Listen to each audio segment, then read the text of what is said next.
මේ මගේ කරුමේ කිය හිටියා කියලා කර්මයෙන් නිදහස් වෙන්නේ නැහැ. වැඳ මගේ කර්මේ නැති වේවා, මගේ කර්මේ නැති වේවා, මගේ කර්මේ නැති වේවා කියලා කියා පුද පූජා තියා යාදිනී යද්දට කර්මේ නැති වෙන්නේ නැහැ.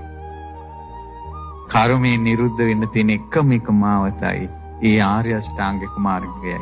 කොමක්ද පින්වත්නි ආර්ය අෂ්ටාංගික මාර්ගය? සම්මා දිට්ඨි, සම්මා සංකප්ප, සම්මා වාචා, සම්මා කම්මන්ත, සම්මා ආජීව, සම්මා වායාම, සම්මා සති, සම්මා සමාධි. මේ ආර්ය අෂ්ටාංගික මාර්ගයයි.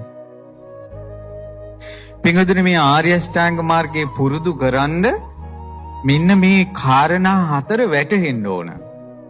කර්මය කියන්නේ මොකද්ද? පැරණි කර්මය මොකද්ද?